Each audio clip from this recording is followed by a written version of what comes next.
Oh, the time is here, 6:11. I'm not going to wait for another double digit. I've been rushing like a chicken with my head cut off, except my head is still on my shoulders, thank God.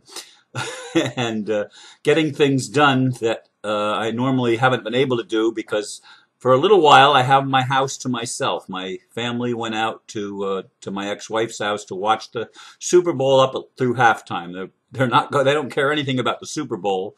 They want to watch the halftime show. That's the big draw. Anyway, I'm here alone and I've been running around since they left just slightly over a half an hour ago and getting the fireplace set up to have a fire when I finish making this video and burn trash that's been accumulating in my trash bin because they don't burn my trash, I burn it. Anyway, the title for today's video, and this is the video for Monday, the 3rd of February. It's Ron Gets a Melbourne Police Escort. No, this is not the kind of escort Santos Bonacci got a couple weeks ago. This time the police were not acting unlawfully. Yes, police can still be civil servants and police officers. Ron proved that on Saturday morning when all the roads were blocked leading into the location where his son's band, the Brevard Busking Coalition, was playing as the feature band for the Melbourne Music Marathon.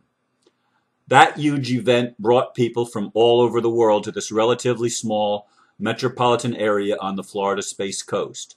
The winner of the marathon came all the way from Brazil, and another winner was a lady from Germany who has run in over 1,000 marathons.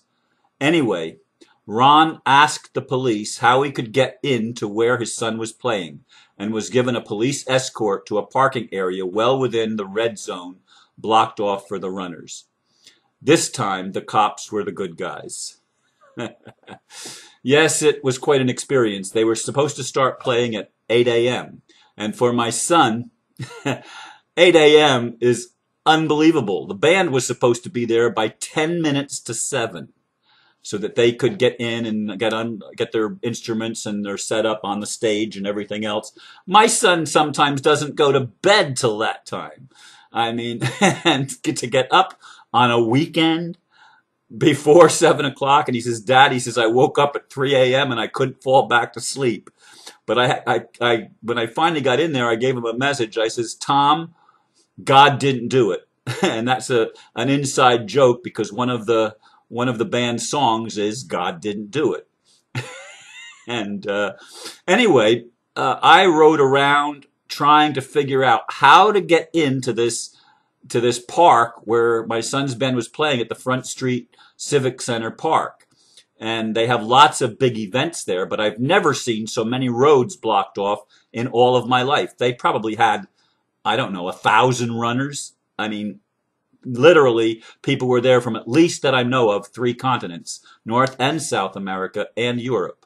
I'm not sure if anybody was there from any place else, but those were some of the winners, and they had winners in each age category and winners in men for men and winners for women. Quite a few people actually came in on the half marathon at a really good rate, and I was surprised. I mean, some of these people. I mean, there was one guy that was 82 years old running the marathon, and he's run numerous marathons himself. And many of the people that were there that are older have been running marathons most of their lives. I mean, it's unbelievable why anybody would want to run 13 or 26.2 miles, which is what I guess a marathon is. But there were lots and lots and lots of marathon runners, and the reason everything was blocked off is because the only way you could get in was to walk in. But they had lots of parking places up close. They were just blocked off early on to clear the route for the runners so that they wouldn't be interfered with. Anyway, the police put their lights on and escorted me into just within probably a quarter of a mile or less to the area where my son's band was, and I got to stay. It was a 5-hour gig. I mean, they've never had a 5-hour gig before. Of course, some of that time in between their breaks, they were giving out awards to the winners. And at least for the half marathon, that was a fairly time-consuming thing. It probably took 45 minutes at least, I'm guessing. I didn't time it, obviously. But I got to hear my son's band play, and it's interesting too because I had another personal friend who was playing in the county that when they're in the county, I like to go hear them play, but they're also playing this coming week at the same place they were today, so at least it relieved me from feeling like I was leaving my friends down. I'm going to go and see them on Tuesday. Anyway, it was an interesting day for me, and I made comments in the blurb about police acting unlawfully. Whenever, listen to me, whenever police are following an order that violates people's rights, they are acting unlawfully, period. Period. They are acting unlawfully. And people that are exercising their rights more and more and refusing to contract with the system are that they try to make examples like they did with Santo. Now, I listened to him and Kate of Gaia. I listened to, I don't know, 15 minutes maybe of their show, and I couldn't listen anymore because, to me, anybody that tries to make the authorities sound honorable is talking the wrong thing to me, because there's nothing honorable about the system that we live in. It's a dishonorable system, and it deserves to be taken down. It deserves to be resisted. It deserves to have people stand up and say, no more, stop it. And Santo, I mean, as much as I love Santo and as much as I respect him and Kate of Gaia, I don't like this thing of having to learn a different language to deal with the police. Our rights are our rights, and they are sacred and sacrosanct, or should never be violated. And any time police or any government official violates human rights, they are committing a crime against humanity. To me, that's just simply the way it is. But having said that, in each one of these violators of human rights, there is still a human soul, still a level of decency. And as I said, when I went up and approached these two policemen that were blocking one of the roads into the back road into the place, which I thought, well, surely they're going to leave the back road open. Wrong.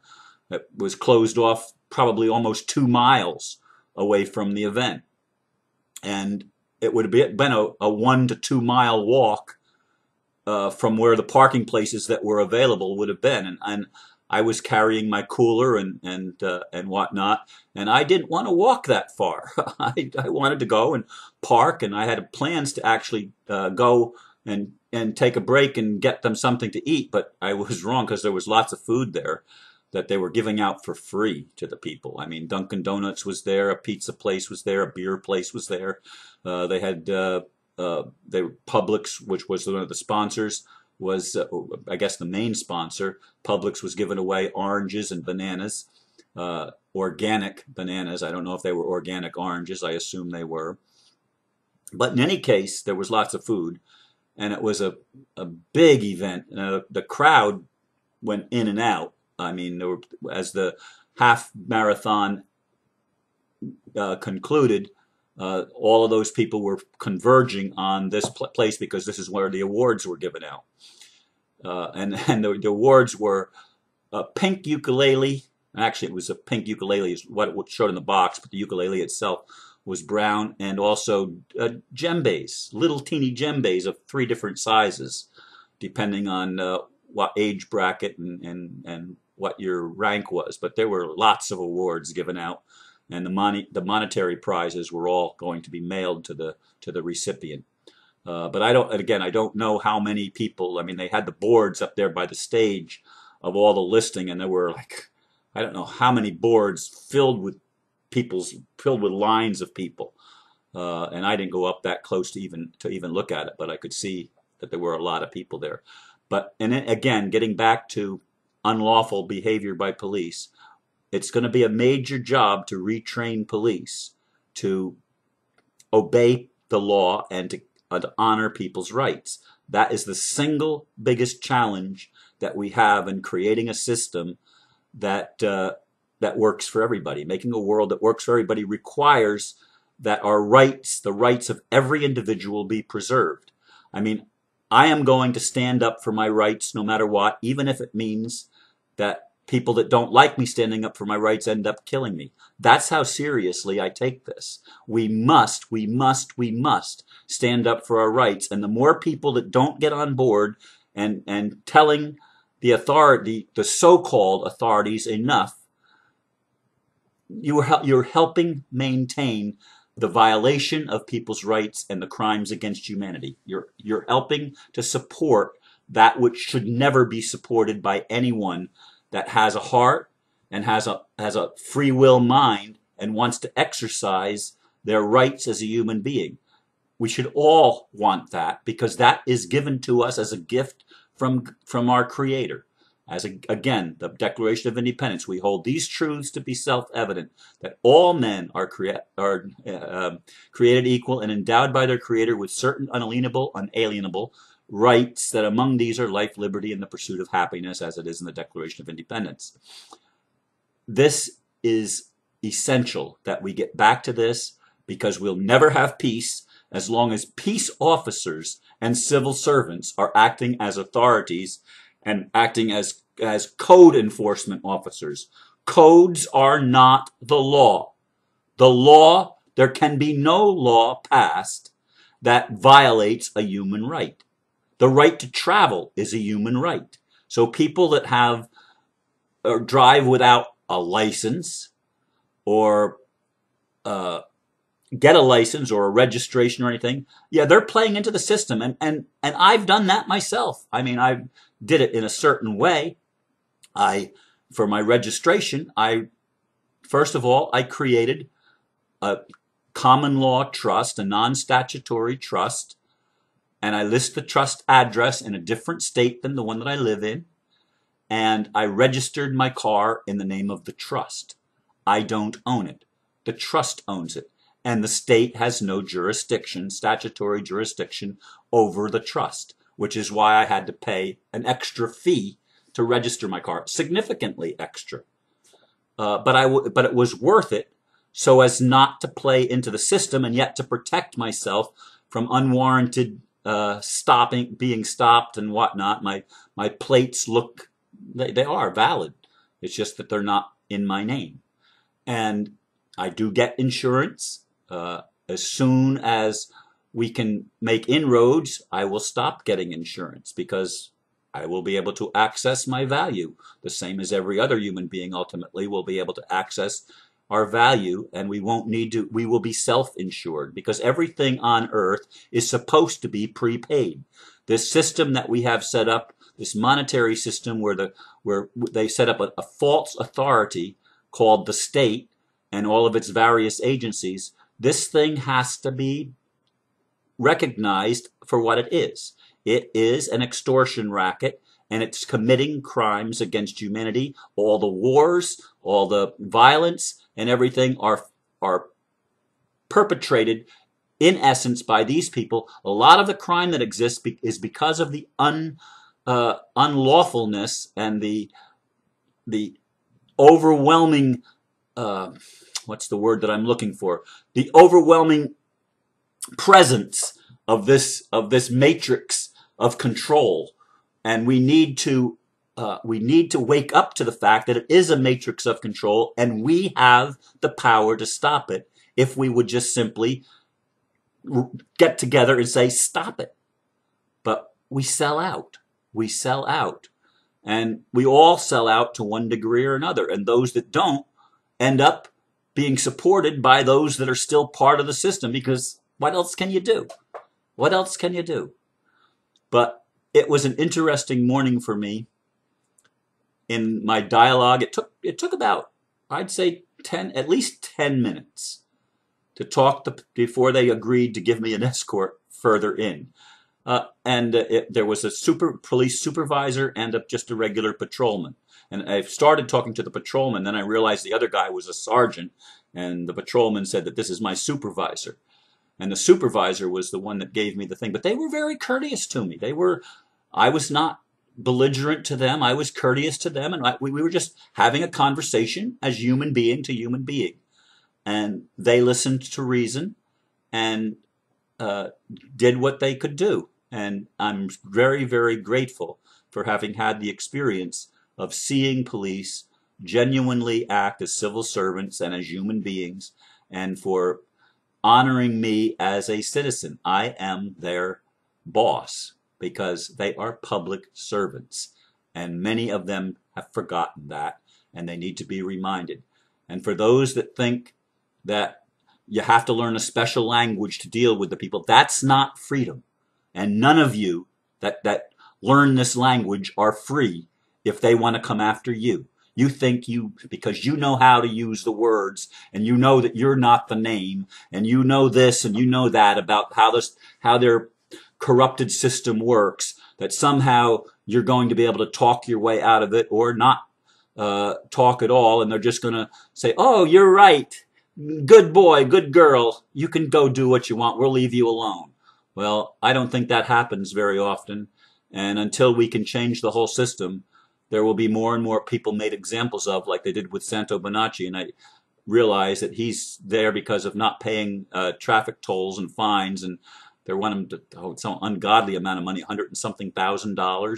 They want him to pay, and fines and whatnot. He's never going to pay it, I'm sure. But he's played with the system, and he says the magistrates were good guys. No, I'm sorry. The magistrates, as long as they're playing that role, are not good guys. That's the truth. They may be good underneath, like these policemen were. And every human has that in them. Even the psychopaths have light somewhere in there, have compassion somewhere in there. It's been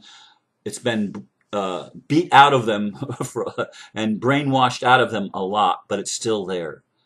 And my goal, my desire, is to see everyone come home, to see everyone redeemed and come back to our senses, where we can remember who we are, and where we can treat ourselves with loving kindness, and therefore treat others with loving kindness, and have the world where we can literally experience together peace on earth. Thank you for listening to this strange video of Ron getting a Melbourne police escort. Thank you. Namaste.